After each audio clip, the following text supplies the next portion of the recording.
അരിയൊന്നും കുതിർത്തരയ്ക്കാതെ വളരെ കുറഞ്ഞ സമയത്തിനുള്ളിൽ നല്ല സോഫ്റ്റായിട്ട് തയ്യാറാക്കി എടുക്കാൻ പറ്റുന്ന നല്ലൊരു നെയ്യപ്പത്തിൻ്റെ റെസിപ്പിയായിട്ടാണ് ഇന്ന് വന്നിട്ടുള്ളത്. അപ്പോൾ ഈ ഒരു നെയ്യപ്പം നമുക്ക് എങ്ങനെയാണ് തയ്യാറാക്കുന്നതെന്ന് ഒന്ന് കണ്ടു നോക്കാം.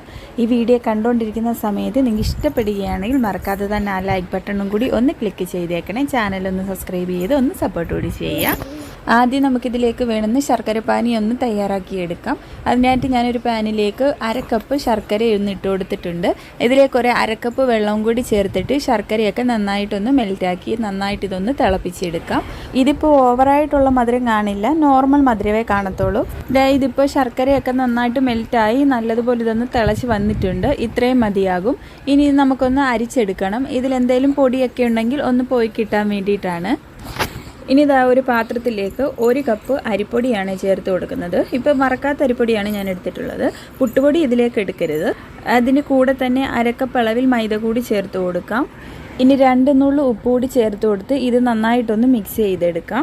ഇനി നേരത്തെ റെഡിയാക്കി വെച്ചിരിക്കുന്ന ശർക്കരപ്പാനി ആ ചൂടോട് കൂടി തന്നെ നമുക്കിതിലേക്ക് ഒഴിച്ചു കൊടുത്ത് ഒട്ടും കട്ടകളില്ലാതെ തന്നെ നല്ലതുപോലെ ഒന്ന് മിക്സ് ചെയ്തെടുക്കാം.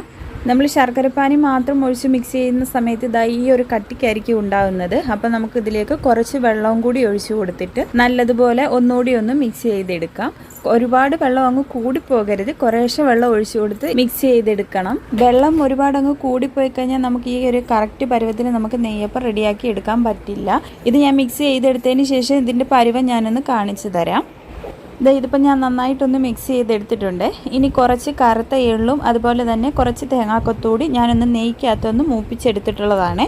അത് നമുക്ക് ആ നെയ്യോട് കൂടി തന്നെ ഇതിലേക്കൊന്ന് ഇട്ട് കൊടുക്കാം. എന്നിട്ട് ഇതെല്ലാം കൂടി ഒന്നുകൂടി ഒന്ന് മിക്സ് ചെയ്തെടുത്ത് ഇതുപോലൊരു പാത്രത്തിലേക്കൊരു 1/4 ടീസ്പൂൺ ബേക്കിംഗ് സോഡ ചേർത്ത് കൊടുക്കുന്നുണ്ട്.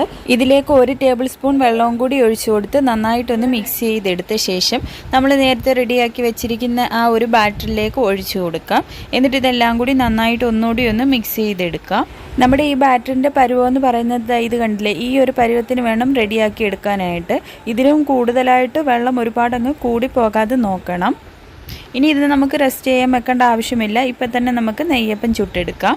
അതിനായിട്ട് എണ്ണ നന്നായിട്ടൊന്ന് ചൂടായി വരുന്ന സമയത്ത് ഒരു ലോ ഫ്ലെയിമിലാക്കിയിട്ട് 1 തവി മാവ് ഇതുപോലെ ഒന്ന് ഒഴിച്ചു കൊടുക്കാം.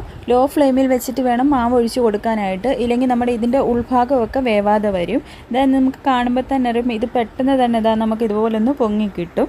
എന്നിട്ട് ഒരു സൈഡൊന്ന് കളർ മാറി വരുന്ന സമയത്ത് നമുക്കിതൊന്ന് തിരിച്ചിട്ട് കൊടുക്കാം. ഇതുപോലൊരു കളറാകുന്ന സമയത്ത് നമുക്ക് എണ്ണയിൽ നിന്ന് മാറ്റാവുന്നതാണ്. അപ്പോൾ നമുക്ക് ഇതുപോലെ ബാക്കിയും കൂടി ഒന്ന് ചുട്ടെടുക്കാവുന്നതാണ്.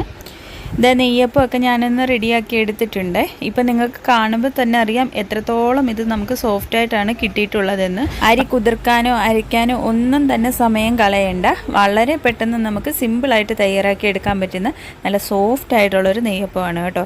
കുട്ടികൾക്കൊക്കെ വളരെ എളുപ്പത്തിൽ നമുക്ക് തയ്യാറാക്കി കൊടുക്കാനും പറ്റും. അപ്പോൾ ഇതുപോലൊന്ന് ട്രൈ ചെയ്ത് നോക്കിയിട്ട് നിങ്ങളുടെ ഫീഡ്ബാക്ക് അറിയിക്കാൻ മറക്കരുത്. അതുപോലെ തന്നെ നമ്മുടെ ഈ ചാനൽ ഇതുവരെ സബ്സ്ക്രൈബ് ചെയ്യാതെ ആരെങ്കിലും കാണുന്നുണ്ടെങ്കിൽ പ്ലീസ് ഒന്ന് സബ്സ്ക്രൈബ് ചെയ്ത് ഒന്ന് സപ്പോർട്ട് കൂടി ചെയ്യാൻ മറക്കല്ലേ.